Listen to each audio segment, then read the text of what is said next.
Voilà. Ben, bonjour à tous. Bonjour. Pour commencer, moi, je vais vous proposer quelque chose d'assez simple. C'est de, suivant quoi, fermer les yeux et puis d'imaginer que tous les balcons à Genève soient végétalisés.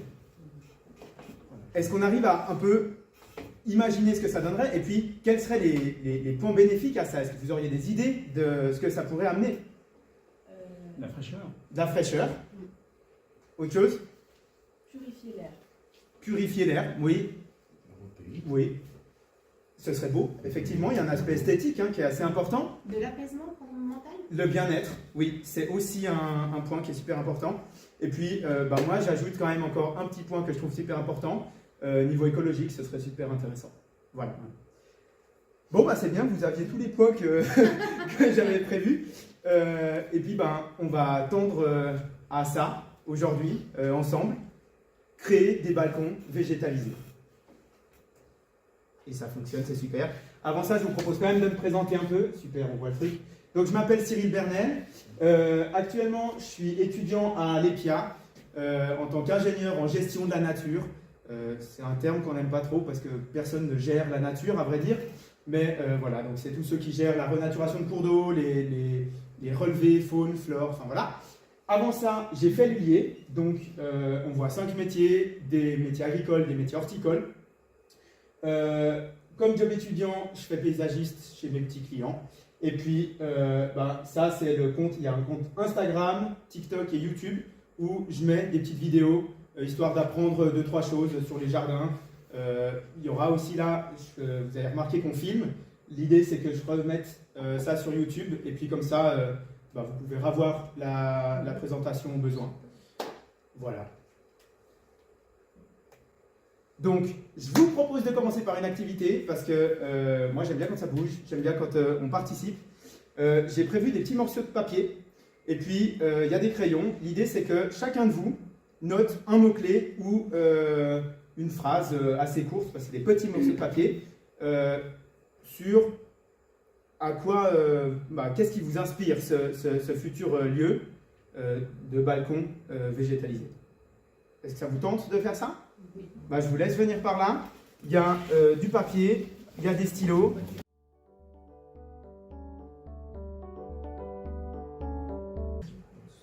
Alors, on va commencer par un que je trouve... faut que je claque. Je claque pour l'enregistrement. On va commencer par un que moi je trouve super intéressant. C'est la forêt. Effectivement, si on végétalise partout, on peut avoir une forêt verticale. C'était dans un livre, je ne saurais plus vous dire lequel, mais qui disait justement si chaque personne avait sur son balcon un arbre, on pourrait tendre à avoir au niveau écologique une capacité écologique d'une forêt, d'une jeune forêt, disons. Et donc, la forêt, je trouve que c'est super intéressant comme mot. D'ailleurs, en parlant de forêt, on ne voit pas super bien, mais ça c'est comment est-ce qu'ils l'ont appelé? C'était le Bosco Verticale à Milan. C'est un immeuble qui est super connu parce que justement il a été végétalisé tout le long, il y en a 2 comme ça, et c'est absolument magnifique. On a une ambiance jungle, des plantes qui grimpent toute l'année, effectivement. Alors là j'ai essayé de vous donner un aspect esthétique, des plantes qui fleurissent toute l'année, donc il y aura différentes floraisons à différents moments de l'année, pour différentes expositions aussi. Donc ça coïncide assez bien avec ce qu'on va voir plus tard. Un balcon lumineux mais vert, effectivement. Bon alors ça dépend aussi de l'entretien qu'on donne. Si on n'entretient plus rien, il y a un moment où ça se ferme. Quoique sur vos balcons à vous, je vois que ça peut grimper en dessous, mais pas forcément en dessus. Donc ça devrait assez bien fonctionner. Il y a aussi les... Ouais, il y a des câbles. Ah oui, c'est juste, il y a les petits câbles. Oui, ils vont du sol jusqu'en haut. Magnifique. Bon voilà. Il faudra faire attention à pas que ça se referme trop, parce que sinon vous n'aurez plus de lumière. Mais c'est 3 coups de sécateur ou de ciseaux, quoi. De l'ombre, de la privacité, pas beaucoup d'entretien, et puis cocooning. C'est important. Ouais. Pas beaucoup d'entre eux. Pas arrosé, pas... Alors l'arrosage, c'est peut-être bien d'en mettre quand même, si on veut quelque chose de vert. Plus on veut quelque chose de foisonnant, en général plus il faut arroser, c'est souvent comme ça. quelque chose de privé. Effectivement, hein, on se sent assez bien chez soi une fois qu'on installe ses plantes. Moi, dans les jardins, j'aime bien dire, on a quand même une vision assez occidentale du jardin, où en fait chacun veut créer son jardin d'Éden. Et ben pourquoi est-ce qu'on ne pourrait pas créer finalement notre balcon d'Éden, où ben voilà, on a nos plantes, nos choix, notre petit coin de paradis à nous. Et puis l'ombre, ben, évidemment. Nos balcons végétalisés, un costume protecteur, rafraîchissant et coloré toute l'année. Oui, oui, mais s'il vous plaît.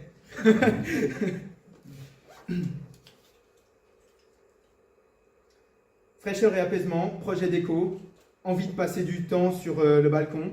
De nouveau, on a une idée d'esthétisme, on a une idée de fraîcheur, et puis ben voilà, c'est ce qui en ressort vraiment bien. C'est top. D'être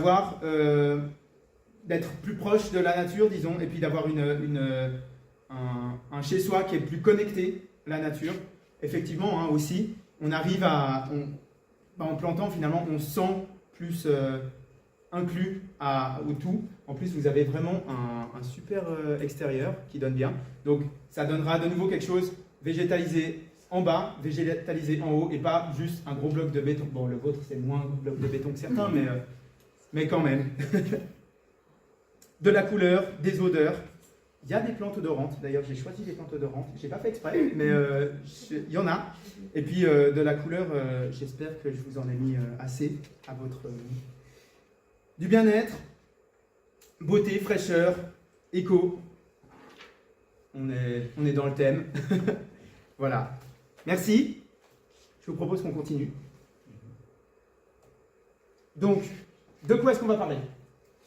À quoi est-ce qu'il faut faire attention quand on crée son balcon végétalisé?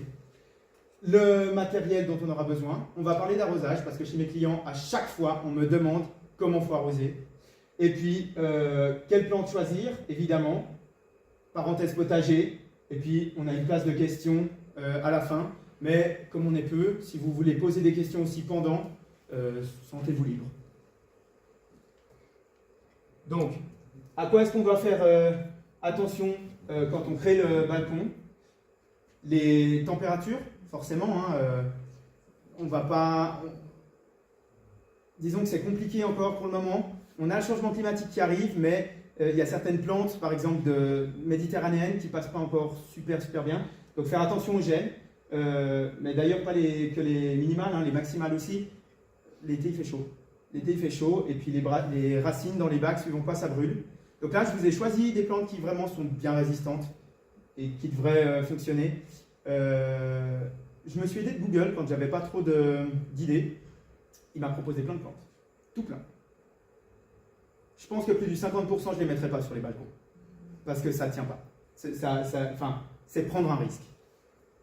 Le vent, ça c'est un gros facteur limitant. Hein. Autant le fait que ça assèche votre sol, et puis il y a des plantes qui simplement cassent, ou sont dérangées par le vent et donc pousseront moins bien. Et puis l'exposition, savoir comment vous êtes orienté, combien de temps de soleil vous avez par jour, ça choisira aussi un peu ça vous aidera à choisir vos plantes. D'ailleurs, ok, d'accord. Comment est-ce qu'on connaît son exposition? Est-ce que vous avez une idée de ce que ça veut dire être en plein soleil? Exposé sud, ça ne devait pas arriver comme ça, je vous l'avoue. Mais donc, voilà, c'est quand vous êtes exposé plein sud, vous avez, ouais, je ne sais pas où est le sud, c'est bien. Ok, exposé sud, quand vous êtes exposé par là-bas, vous avez du soleil quasiment toute la journée. Plein soleil, ça peut aussi être pris quand vous avez du soleil tout l'après-midi. Maintenant, avec les chaleurs qu'on a, on compte ça en plein soleil. La mi-ombre, c'est du coup un entre-deux entre l'ombre et puis le plein soleil. On a voilà, une partie du soleil, soit une partie du soleil du matin, et donc ça va bien. C'est aussi plus frais parce que du coup on évite le soleil de l'après-midi. Et puis autrement, c'est juste une petite partie du soleil de l'après-midi. Donc pas un ensoleillement direct tout l'après-midi, sinon on passe en plein soleil. L'ombre, c'est pas ou peu de soleil direct. Si on n'a que quelques heures de soleil direct, on compte ça en ombre. Voilà. Là, les arbres, il faut penser que les arbres sont jeunes, mais il y en a certains à un moment qui vont pousser assez haut. Les étages du bas, vous allez être à l'ombre. Donc, on va passer au matériel. Est-ce que vous avez des idées de ce dont on a besoin comme ça? Tractopelle. Ouais, alors on prend une grue, le tractopelle, on le lève. Un sécateur. Une bêche. Et puis, ouais, effectivement. Et alors, plus pour. Des bacs. Bah ouais, ok, on a le bac, super. Ah oui, puis les types de bacs aussi, parce que ça, Les types de bacs. Ouais. Voilà. assez grand. Alors là, j'ai pris un screenshot bac jumbo, parce que c'est le seul truc qui me proposait vraiment plein de bacs différents.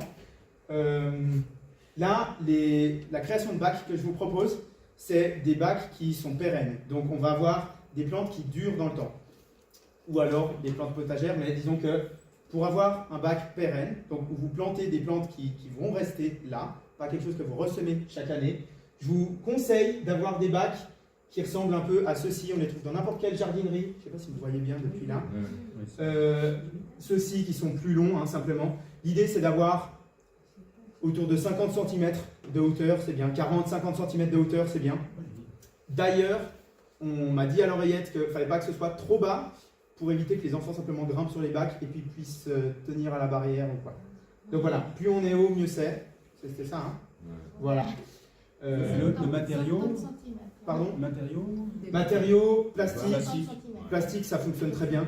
Je déconseille terre cuite parce que quand ça gèle, ça s'effrite. Et donc, ça vieillit très mal. Oui. Oui, mais justement, Jumbo, ils vendent beaucoup un matériau qui ressemble un peu à du métal ou du bois. Ouais. Est-ce que ça, vous pensez quoi du Ça, bois ça fonctionne aussi. Le bois, faut voir si dedans il y a une protection, Ouais. sinon ça vieillit mal. Ok. Ça va commencer à pourrir, hein, Oui. forcément. Puis quand c'est en acier ou autre, il y a des. Je ne sais pas s'il y en a là. Voilà, alors on ne les voit pas bien, mais ceci c'est de l'acier Corten. C'est un acier qui fait rouille. Oui. Ça fonctionne aussi. Le truc, c'est que ça va chauffer plus fort. Le plastique un peu moins. Il faut des trous de drainage. Alors ça, soit vous avez les trous de drainage, en général vous n'avez pas. Et donc je vais vous montrer comment faire un drainage vous-même. Le 40-50 cm, c'est le minimum pour avoir vraiment des belles plantes pérennes. Sinon, vous avez toujours ces petits bacs là qui s'accrochent. Par contre, là-dedans, n'espérez pas mettre un arbuste ou quelque chose comme ça. Ce sera plus pour mettre des petites fleurs au printemps, des petites pensées, des petits pétunias en été. Enfin voilà. Est-ce qu'on est clair là-dessus? Au niveau de Encore la une question. largeur, du coup. Largeur. La hauteur, qu'est-ce qu'on fait avec la largeur? Il Et y a du 30 cm, du 40. 30, c'est suffisant. Ce qui est important, c'est vraiment la profondeur. Ok. 30, c'est suffisant. Plus, c'est mieux. Et la hauteur, c'est minimum 50. Ouais, 40-50 cm. De 40, 50. Ok? Est-ce qu'on est bon comme ça? De toute façon, là, je vais vous montrer comment est-ce qu'on fait un bac. Enfin, juste après, là, je finis juste l'énumération du matériel. Donc, on a le terreau. Hein. Ça, je vous expliquerai aussi un peu comment choisir votre terreau, parce qu'on en a tout plein maintenant. Et même moi, il y a des fois, je regarde et puis je me dis, mais il y a vraiment des gens qui achètent ça puis qui se font avoir finalement, parce que du coup, ils les vendent beaucoup plus cher, alors que on s'en fiche complètement. Les billes d'argile, ça, ce sera pour faire votre drainage, justement.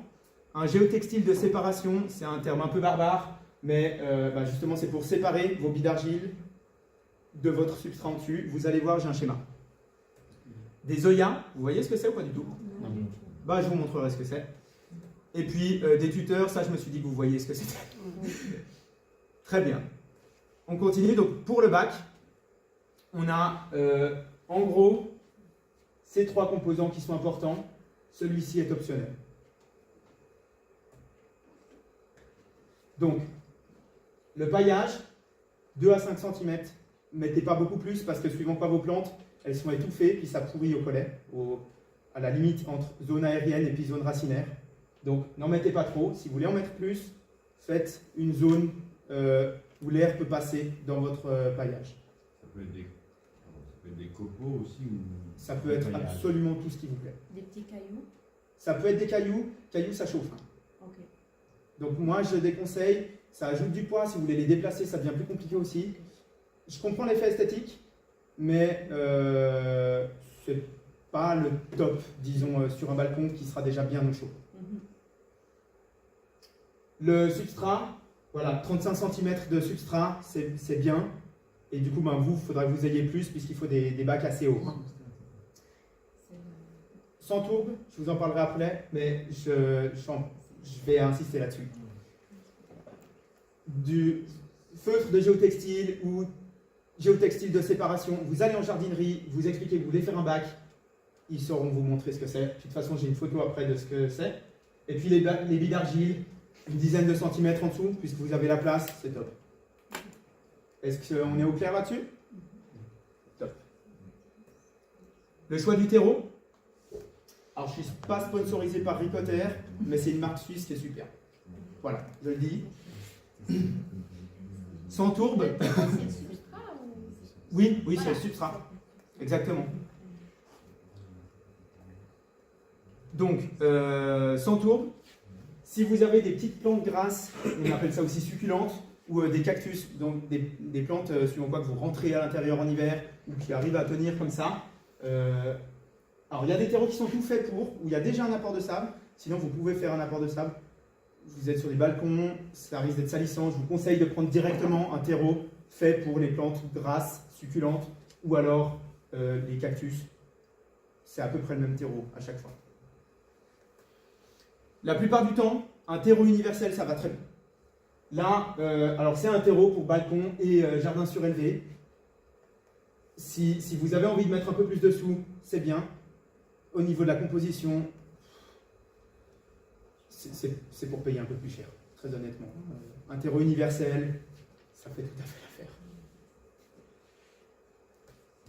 Et puis, pour certaines plantes quand même, type rhododendron, hortensia, je ne sais pas si vous voyez ce que c'est, de toute façon on va les voir après. Mais ça a besoin d'une terre spéciale, c'est ce qu'on appelle la terre de bruyère. C'est une terre qui est plus acide, parce que c'est des plantes qui viennent d'Asie, et puis il y a une terre qui est plus acide là-bas. Donc là, si vous avez ce type de plante, je vous conseille de faire un bac avec que ça, et puis qui comporte déjà un terreau spécial, qu'on appelle de la terre de bruyère. C'est là qu'il y a de la tourbe, justement. Et alors maintenant, ils ont fait en fibre de coco. Donc même ceci, il n'y a pas de tourbe. En fait, la tourbe, c'était juste... amener l'acidité nécessaire. Oui. La tourbe, c'était surtout pour... ça fait une rétention d'eau, en fait. Ça fait une sorte d'éponge. Ah. Et maintenant, on remplace ça par de la fibre de coco, par autre chose. Et donc, on en trouve des sans tourbe. Moi, j'ai fait des fausses acides. Alors, c'était dans des jardins. Et à chaque fois, j'ai trouvé du terreau sans tourbe. Enfin, de la terre de bruyère sans tourbe. Parenthèse tourbe, parce que je pense que c'est quand même super important. Là, je fais des études en gestion de la nature. J'étais obligé d'en parler. Est-ce que tout le monde voit ce que c'est qu'une tourbière? Oui, non? Bon, c'est bien que j'ai eu une photo. C'est ça. Ça, en Suisse, on n'en a quasiment plus. Parce qu'on a décidé qu'on allait faire des champs, drainer, faire des champs. En Europe, c'est menacé. C'est vraiment quelque chose où, en fait, on vient, on creuse, on prend la tourbe qui est en fait le sol qui est dessous. Et puis, on en met dans le terreau, on en met dans certaines choses, comme ça, dans les terrariums aussi, on en met. Voilà. Moi, je pars du principe que si on fait un bac, il y a quand même un petit côté écologique qui est là. Et on est responsable en partie de ce qu'on achète. Donc, s'il vous plaît, un terreau sans tourbe. Il y a plein d'espèces d'ailleurs qui vivent que dans ces milieux-là, qui sont en train de s'effondrer parce que on est en train de détruire ces milieux-là. Les billes d'argile et puis le géotextile, est-ce que vous voyez ce que c'est? Non. Billes d'argile, on en a tous vu, au moins dans une cafétéria, des fois il y a des plantes qui sont là dans ces trucs-là. Voilà. Ça s'appelle aussi de l'argile expansée d'ailleurs, mais si vous demandez des billes d'argile, ça marche très bien. Et puis le feutre de géotextile, c'est ce genre de truc-là. Voilà. Mais de nouveau, si vous allez en jardinerie et puis que vous demandez ça, vous expliquez ce que vous voulez faire, ils sauront vous montrer quelque chose comme ça.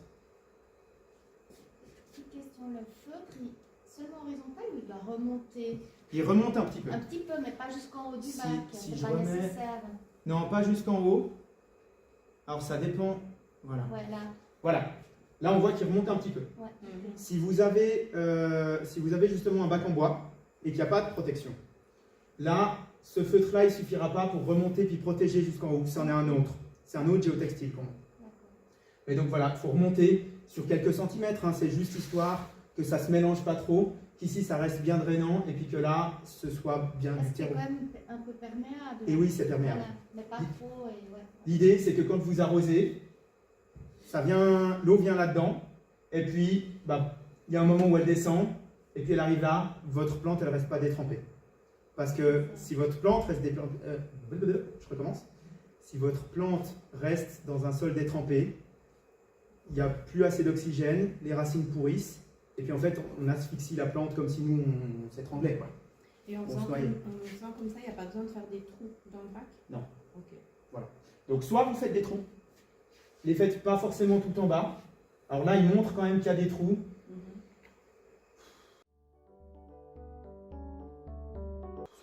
C'est un peu superflu. Soit vous faites des trous, je vous conseille de les mettre sur le côté, comme ça il y a quand même une petite réserve d'eau. Soit vous faites comme ça et puis ça suffit. Après, moi j'entends aussi l'idée de faire un trou, c'est plus simple, on n'a plus qu'à mettre du terreau jusqu'en bas, et puis c'est plus facile. Après, pour les écoulements, Oui. tu préconises quoi, des équelles ou des... Et alors dans les... Ou pas, parce qu'après... Ouais, le problème de ces gros bacs, c'est qu'effectivement quand ça coule, bon déjà il y aura le terreau, donc l'eau elle sera devenue un peu brune. Je ne sais pas si vous avez une grille Mais qui non, récupère la flotte. on n'a Non. rien dans On les n'a rien. équipements, ouais. C'est du béton presque brut, donc ça ça va tâche. tout salir, tout tacher. Ouais, Donc, alors c'est mieux, on peut mettre des bacs finalement qui n'ont pas de trou.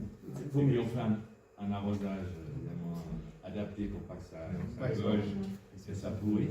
Ouais. Ou bien il faut pouvoir réceptionner ça. Bah, ou alors il faut effectivement une coupelle, mais des coupelles pour des gros bacs comme vous allez avoir, j'ai jamais vu. Hein. T'as vu toi? Non. Hein. Bon, voilà. Et après, il y a le risque lié au moustique tigre aussi. Ouais, alors là, si vous avez Si on une met masse de l'argile, substrat il y a au-dessus, pas de point, finalement. il Pas de n'y trou, aura c'est pas. Hein. tout. Ouais, Ouais, effectivement. Voilà. On est bon là-dessus? Donc je reprends, on a fait la parenthèse tourbière, on a fait la parenthèse géotextile. Les Oya, donc, vous voyez pas tous ce que c'est. C'est ce genre de truc là. Là, j'ai pris sur oya.ch, je crois. C'est quelque chose qu'on enterre, donc c'est fait en terre cuite, on enterre dans le sol, et puis, en arrosant, donc on met la flotte là-dedans, ou alors là-dedans. Par capillarité, ça va diffuser l'eau dans votre substrat, ou votre terreau, et puis, ça limite le nombre d'arrosages, simplement. Ça s'enterre, c'est ça? Et donc oui, en fait vous enterrez, pour celle-ci vous l'enterrez à peu près jusque là. Et puis du coup vous avez juste ça qui dépasse. Il y a un petit couvercle qui est haut, c'est super cool. Il n'y a pas tant de risque là d'ailleurs pour le moustique tigre parce que l'eau elle part dans les pores de Oui, la... non, ça, c'est bon. Voilà. Donc ça c'est ce qui est assez joli, ça donne très bien. Moi je suis étudiant, j'ai pas beaucoup de sous, je fais comme ça. On voit tout plein de trucs comme ça sur Pinterest.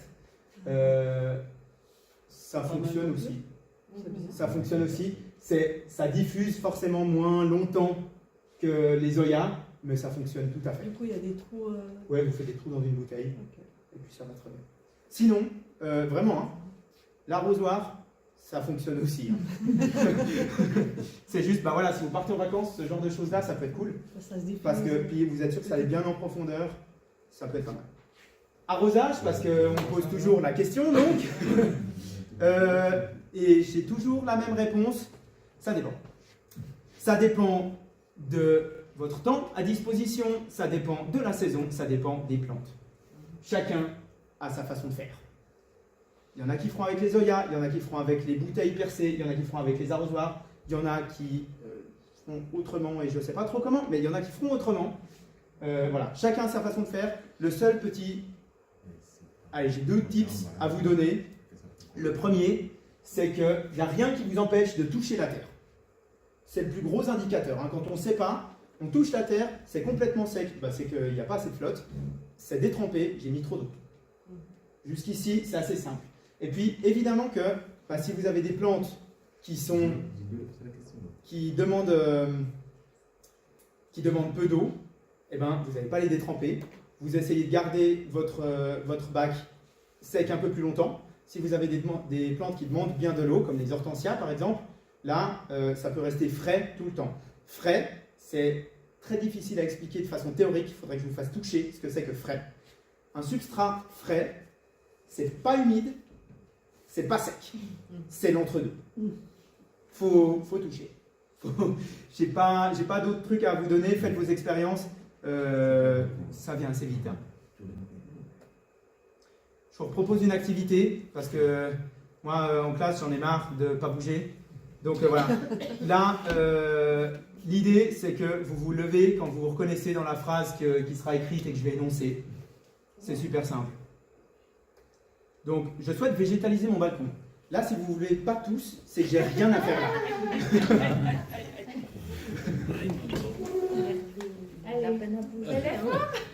Magnifique. Je souhaite végétaliser mon balcon pour une question esthétique. Ok, on est encore tous là, c'est top. Je souhaite végétaliser mon balcon pour une question écologique. Oui. Ok, c'est cool. C'est cool. Je souhaite végétaliser mon balcon pour produire une partie de ma nourriture. Des herbes, oui. Moi, si je peux. Ouais, ça marche aussi. Les herbes aromatisées. Bon, alors voilà, pour ceux qui souhaitent produire leur nourriture, on va parler de toute façon un peu des bacs potagers. Apparemment, vous aurez aussi des petites plates-bandes là. Ouais. C'est top. Et puis, je vous propose aussi des arbustes qui sont comestibles. Voilà, et plantes grimpantes qui sont comestibles. Voilà. Ça peut être pas mal. Tu te relèves, hein, du coup, hein. Merci, c'était une petite activité qui nous fait juste bouger 2 secondes. Là, on va passer sur la, disons, grosse partie. C'est les plantes qu'on va choisir. Est-ce que déjà, juste, vous savez faire la différence entre arbustes, plantes grimpantes, puis plantes vivaces? Je fais une petite redite. Oui. Ok. Un arbuste, c'est pas un arbre, c'est pas un truc tout petit, c'est l'entre-deux. En pépinière, c'est une plante qui est en gros plus grande que 50 cm, plus petite que 7 mètres. Je vous ai pas proposé des arbustes de 7 mètres. Voilà, je vous le dis. Les plantes grimpantes, je crois que c'est clair. C'est des plantes qui grimpent. Là, celles que je vous propose, de nouveau, c'est des plantes qui sont pérennes. Vous avez aussi des plantes grimpantes que vous ressemez chaque année. J'en parle pas forcément là parce que ça demande du boulot. Et que suivant quoi, c'est des plantes qu'on connaît assez bien, qu'on trouve dans toutes les jardineries. On les voit hein, déjà qui grimpent comme ça, là, ces petites fleurs orange et puis le milieu qui est noir, hein, la Suzanne aux yeux noirs. Elle est très connue, disons. Et puis les plantes vivaces, ça, c'est des plantes qui sont assez basses. En général, justement, 50 cm, de 0 à 50 cm. C'est aussi celles qui peuvent tapisser le sol de votre bac, par exemple, qui sont aussi pérennes. En général, on les change tous les 5 à 10 ans parce qu'elles commencent à vieillir. Ou alors, on a les compétences, on sait comment les rajeunir. Puis alors là, on les garde longtemps. Une sauge, par exemple, c'est une plante vivace. Donc, arbuste. Voilà, ça typiquement c'est une sorte d'arbuste. Une plante vivace, là c'est un rosier grimpant, je déconseille sur les balcons. Ah ouais. Ouais. C'est pas les 12 cas. Alors ça va, c'est assez gérable le rosier grimpant. Le truc, c'est que déjà c'est assez fragile et en plus de ça, ça a besoin de. Enfin, vous allez vous faire chier. Voilà, si je peux me permettre, vous allez vous faire chier avec un rosier grimpant. Et puis, les plantes vivaces, là, typiquement, celles-ci, on les a toutes vues, on s'est tous dit, elles sont trop mignonnes, elles passent super bien en plein soleil. Voilà, je vous le dis, c'est de la joubarbe, ça marche super bien. Et ça fait plein de petites boulettes là. Ouais, plein de petites, suivant quoi ça fleurit aussi. Bon, c'est tout ce qui est le plus fou, mais c'est chouette quand ça fleurit. Voilà. Donc, on va commencer par les plantes grimpantes, parce qu'il paraît que c'est un peu le sujet. Je vous parle des plantes grimpantes de plein soleil. À chaque fois, j'ai proposé 3 types de plantes. Donc, grimpante plein soleil, 3 types de plantes. Mi-ombre, 3 types de plantes. Et puis, ombre, 3 types de plantes. Sauf une fois où je crois qu'il y en a que 2, mais parce que, voilà. Le campsis, ou la bignonne jaune. Bon, c'est dommage, les couleurs peuvent être moins que sur mon ordinateur. Il y a du orange, du jaune. C'est une floraison en été. Je ne peux pas vous donner vraiment des mois parce que ça dépend de la variété et puis de l'espèce que vous choisissez. Mais en gros, c'est une floraison d'été qui sent suivant quoi c'est bon. De nouveau, ça dépend de la variété. Et puis, qui a des feuilles qui sont assez jolies. c'est des petites folioles comme ça. Il y a une sorte de tige comme ça, puis des folioles sur les côtés qui sortent. Ça donne assez bien. La clématite, assez connue. Celle-ci, vous pouvez l'avoir. Ce que je vous conseille quand même, c'est de bien suivre l'arrosage. Et puis, pour une clématite, on dit toujours pied à l'ombre, tête au soleil. Donc, si vous avez ça, il faut que votre pied, soit vous mettez une tuile, vous mettez quelque chose pour couvrir le pied, et puis le reste, ça peut être au soleil. Je ne sais pas pourquoi, mais ça marche vachement mieux comme ça. Donc, quand elle est jeune, il faut un peu l'ombrer, puis ensuite, une fois qu'elle a pris, eh ben, ça va assez bien. La floraison dépend de l'espèce. Vous en avez pour quasiment toute l'année avec. Ça peut fleurir vraiment, il y en a de novembre à mars, et puis d'autres printanières, puis d'autres plus en été. Et puis une plante grimpante qu'on ne connaît pas vraiment, on connaît plus son fruit, c'est le kiwi. Le kiwi, alors voilà, bon, déjà ça fait une floraison qui est assez chouette, et puis donc en mai-juin, et puis si vous avez un plant mâle et un plant femelle, parce que là c'est deux différences, et si vous avez les deux plants, vous pouvez aussi vous concerter, hein. S'il y en a un qui a un plan mâle à un endroit sur le balcon, et puis que tout le monde a un plan femelle, en général on compte un plan mâle pour 5 à 7 femelles. Donc voilà, si vous arrivez à vous concerter entre vous, ça fonctionne très bien. Oui. Le kiwi, ça va entre mai et juin. C'est la floraison qui est entre mai et juin. Le kiwi vient beaucoup plus tard. Décembre. C'est ça. Le fruit. Le fruit, c'est à peu près ça. Ça dépend des gels en fait. Oui. Une petite question sur le kiwi. Oui. Dans un voyage une fois, ils avaient du tout enlevé à cause de l'odeur. Est-ce qu'il y a quelque chose avec l'odeur et la plante de kiwi? J'ai Ça jamais. sentait mauvais, en fait. Ah ouais? Alors on a travaillé dans des cultures de kiwi. Et en fait, J'ai jamais. Voilà. Tu as entendu parler de ça? Non. Mais le truc de mâle-femelle, c'est pour que les abeilles fassent des fruits? Ouais, c'est une pollinisation. En fait, la plupart des plantes, elles sont hermaphrodites. Ouais. Tu as mâle et femelle sur la même fleur. Ah, ok. Et là, non. Eux, c'est deux plants séparés. Oui? La deuxième, Oui? et dépend de l'espace, mais c'est toute l'année. Alors, un plant, il fleurira, ça dépend de l'espèce que vous choisissez, mais il ne pourra pas fleurir toute l'année un plant. C'est une espèce qui va fleurir de novembre à mars, une autre espèce qui fleurira de telle période à telle période, et puis une autre. Après, il y a plusieurs espèces. Il y a plusieurs espèces de clématites. Ok, merci. Oui? Mais donc l'idée des plantes comme ça, ce serait d'avoir justement une succession de floraisons sur toute l'année ou Bah, d'un ça, point de vue, ça c'est ce qui vous plaît. ok. Là, vous avez un gros espace. Oui. Soit vous choisissez de faire, vous pourriez faire toute une longueur que de la clématite, Mhm. et puis soit d'avoir une grosse floraison à un moment. Vous auriez quelque chose, alors on ne voit pas bien parce que c'est du violet, mais un Un pan, étage violet. ouais. Ok. Euh, Soit on soit vous en mettez plusieurs et puis ça fleurit à différents moments. Ok. Puis au niveau de la largeur, donc l'extension sur le côté comme ça, est-ce Mhm. que chaque plante a son extension, certaines sont plus étroites et montent ou... De nouveau, ça dépend de l'espèce. Ok. Là, ça dépend même du genre qu'on a. Hein. Elles ne vont pas toutes se comporter pareil. Ce que je vous conseille avec les plantes grimpantes, d'ailleurs avec toutes celles que je vous présente, les plantes grimpantes c'est génial, ça pousse super bien, mais il faut les tailler une fois en hiver. Ou en été, enfin il y a un moment où il faut suivre. Voilà. Parce qu'autrement, ça part dans tous les sens, on s'y retrouve plus. C'est la jungle. Ouais, c'est la jungle, mais gros chenille. Ok. S'il y a un suivi, et puis il faut suivre. Moi j'en ai un à la maison comme ça, hein. Je le taille une fois par année. Ça me prend 1 heure max. Ça va. Celle-ci, ce sera à peu près pareil. Et puis celui-ci aussi. Celui-ci peut-être 2 fois par année parce qu'il fait des longues tiges, mais voilà. Et les grimpants comme ça, en général, ça se taille. À l'hiver. En fonction de ce qu'ils ont déjà grimpé, ou carrément on descend plus bas et ça repart. Ça dépend. Ça dépend, ouais. Ça dépend.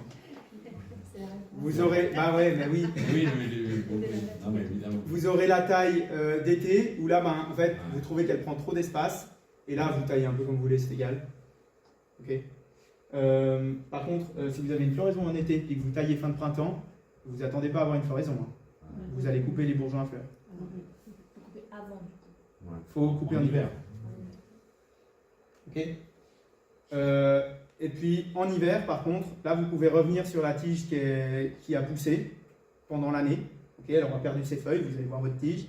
Là vous pouvez revenir sur cette tige-là. Donc vraiment, quand vous dites été, c'est juillet, août, septembre, on n'est pas sur du juin ou sur du, pour être clair. Par rapport à sa floraison à lui. Ouais, c'est vraiment. Et juillet, non, août, alors ou- oui, celui-là, il y a des variétés, je crois même mai-juin. Ok, d'accord. donc ça- J'ai un petit doute, mais en tout cas juin, c'est compté dedans. Ok. On est bon là-dessus? Ok, les plantes grimpantes demi-ombre. Alors ça concrètement, c'en est une qui est retombante, mais d'ailleurs elle va aussi en plein soleil et elle peut passer à l'ombre. C'est juste l'intensité de la floraison qui changera. On a une floraison de décembre à mars. Ça dépend de la saison. Hein. C'est entre décembre et mars qu'elle aura une floraison. Voilà. Donc c'est une plante qui est retombante, mais si vous la suivez vous et que vous la faites monter, eh ben, elle peut aussi se comporter en tant que grimpante. La vigne vierge, je l'ai mise parce qu'elle est connue. Sur certains bâtiments à Genève, elle a pris toute la façade. La couleur est impressionnante. Quand on est à l'automne, c'est magnifique. Si vous ne suivez pas, bon, dans un pot, c'est plus facile de la faire mourir, hein, on ne va pas mentir. Mais voilà. Là, celle-ci, il faut vraiment bien la suivre. Mais la couleur en automne est vraiment magnifique. On est sur un rouge pétant, rouge sang, c'est vraiment... ça donne très bien. Vous attendez pas une floraison par contre. C'est insignifiant. Après, ça fait pas ça vient sur les façades en tant que tel, ça fait pas des crampons. Et si, alors là, qui sont infernaux à enlever. d'ailleurs, on peut revenir sur les plantes d'été. Gardez-le bien sur le câble, parce qu'autrement il y a les crampons. Je sais pas, non, il ne me semble pas. Et puis non.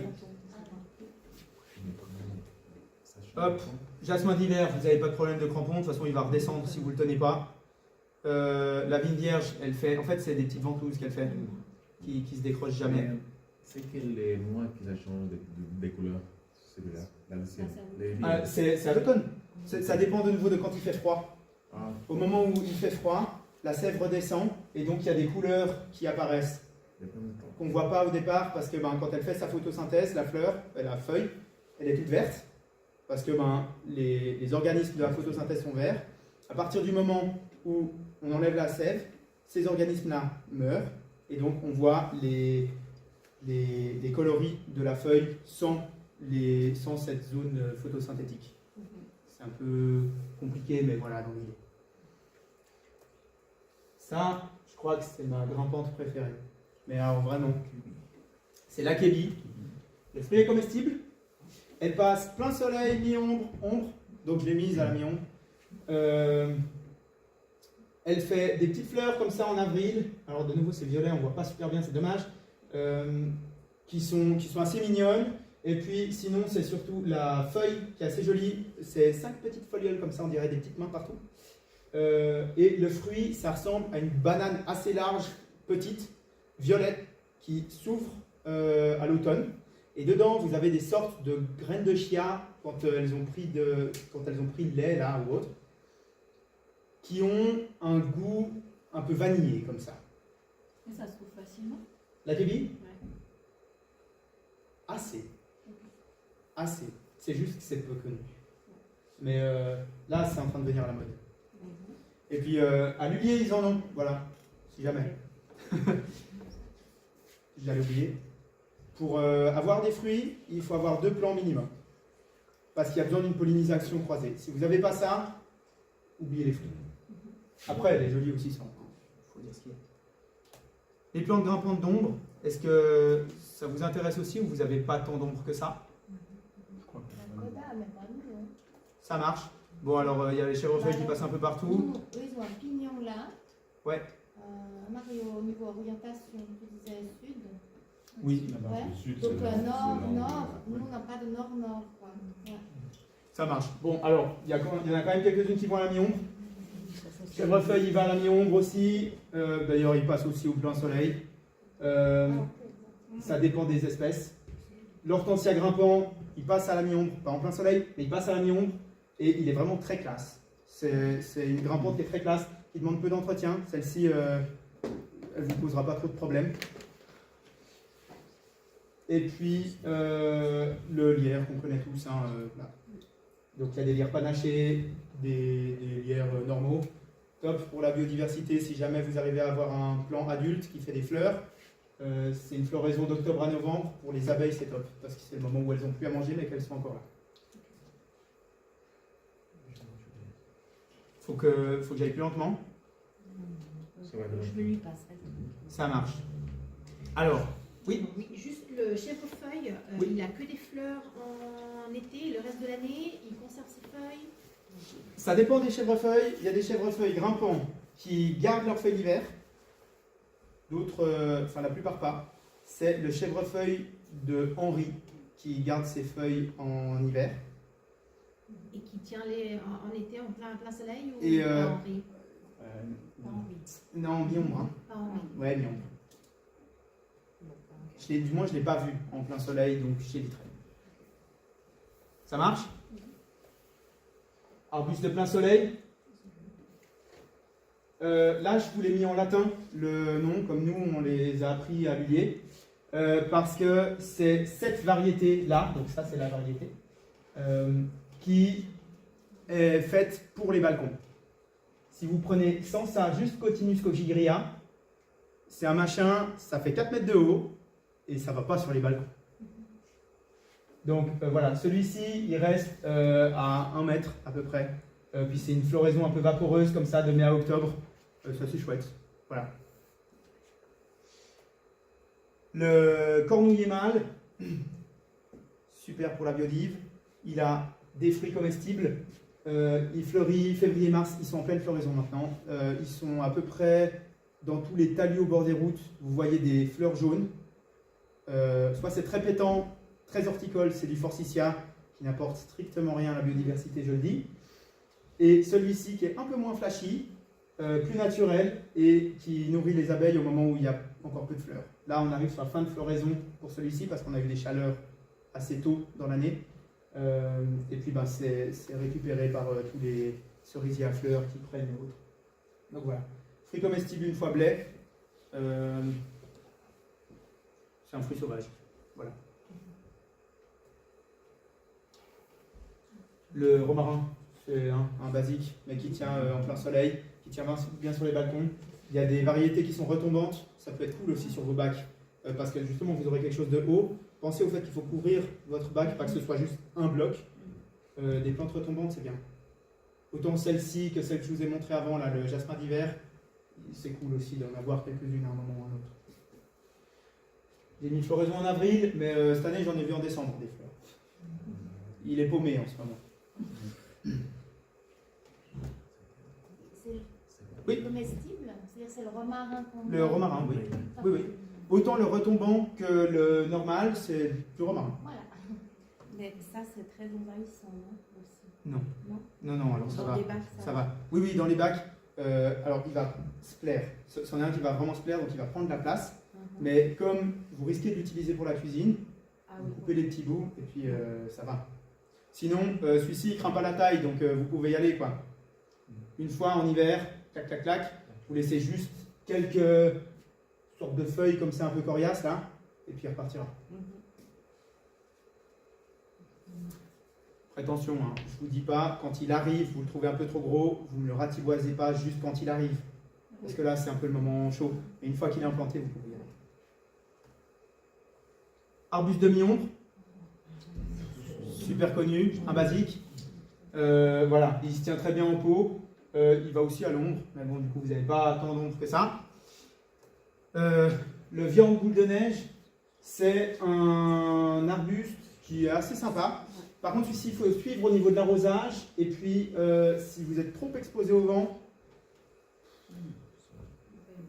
Ouais, bof, bof. Ça se tente, mais voilà, c'est peut-être pas celui que je choisirai en premier.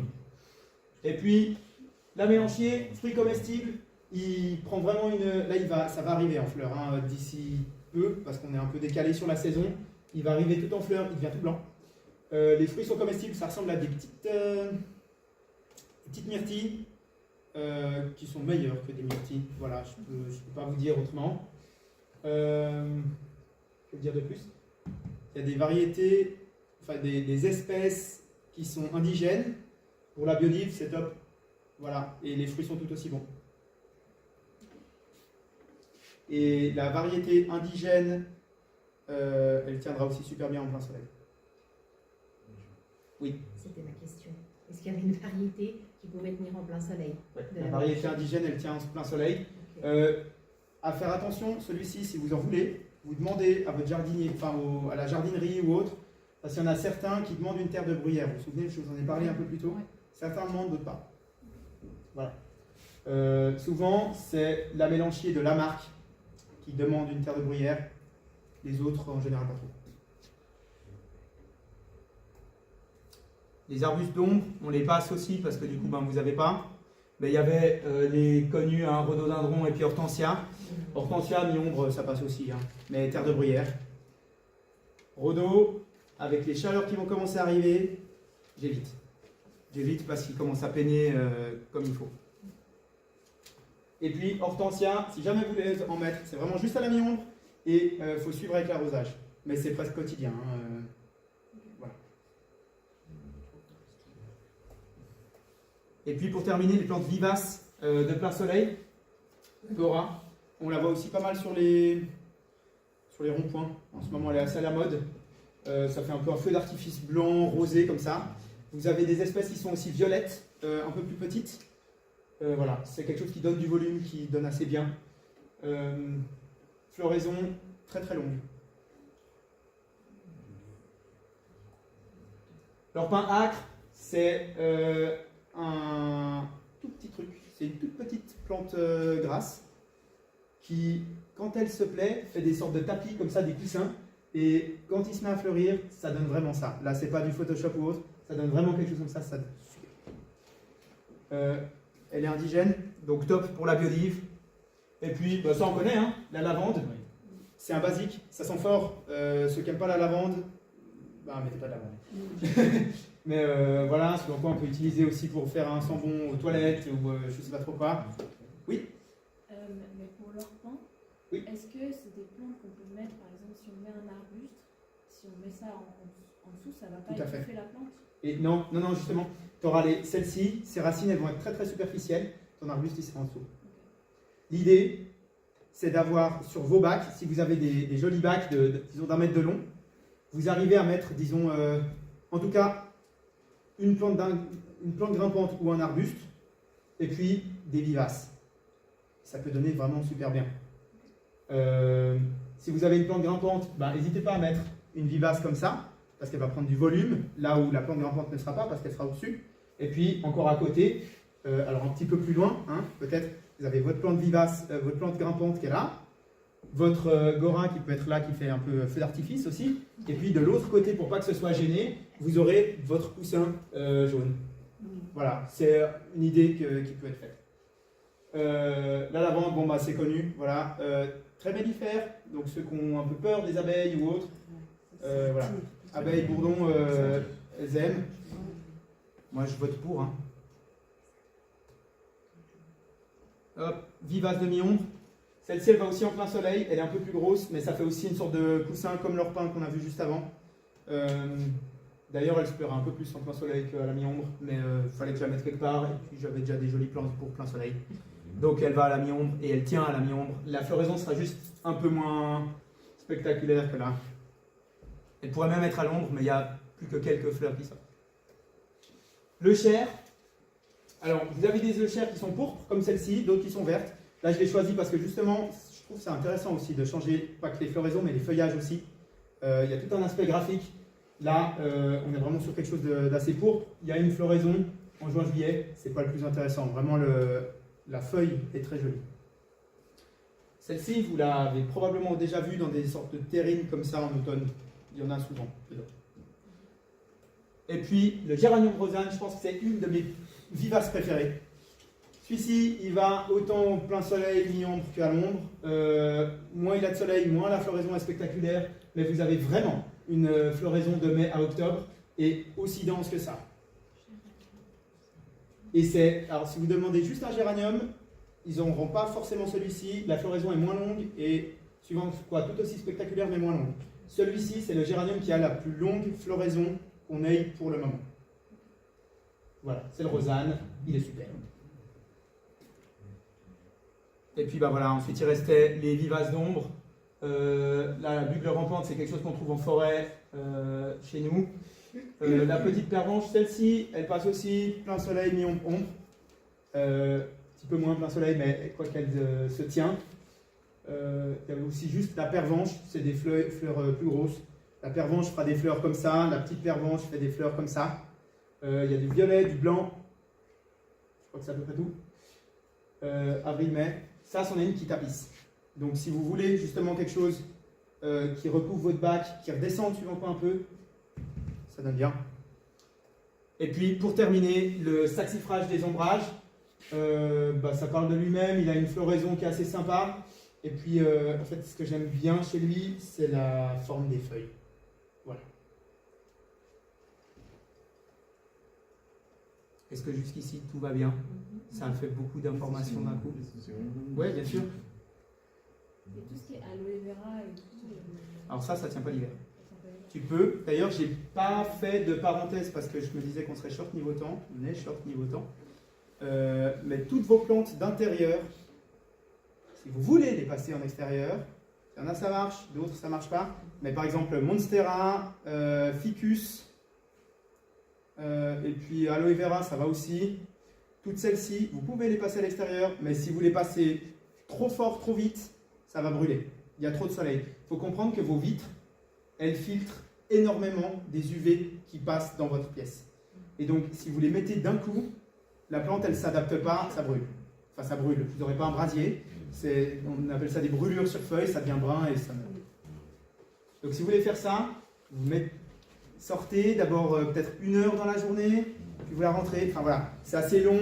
Moi, je vous conseille de garder vos plantes d'intérieur en intérieur, les plantes d'extérieur en extérieur. Voilà.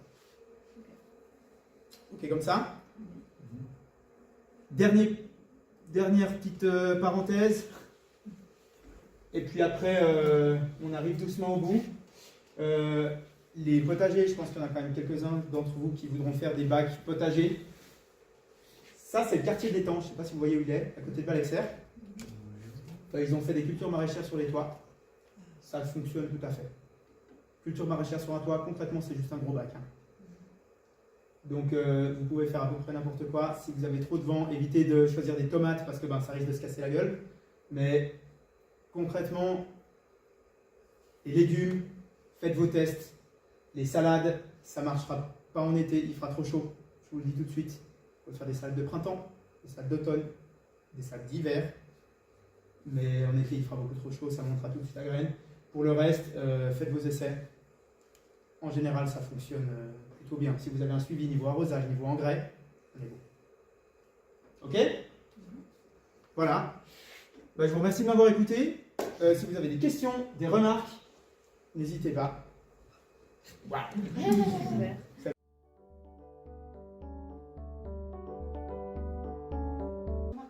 Ces bacs, là, ces hauteurs de bacs qui ont l'air d'être assez conséquentes. Moi, je ne sais pas jusqu'à quel point on peut mettre du poids. Parce que si on doit avoir un bac qui fait minimum 70 cm de haut pour ces questions de sécurité, c'est quand même un certain poids. Alors, ça, il faudrait voir soit avec l'architecte qui a fait les plans de votre truc. Il y a quand même un petit truc compliqué, mais à mon avis, c'est pas si lourd que ça non plus. Ok. Il y en a qui posent des canapés sur les balcons. Hein. C'est vrai, c'est vrai.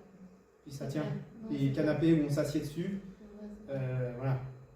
Ouais. C'est un peu une question comme ça. Mais non, je pense qu'il ne faut pas trop se faire de soucis là-dessus. Ça te fait. Ouais. Super, merci. Plaisir. Autre question?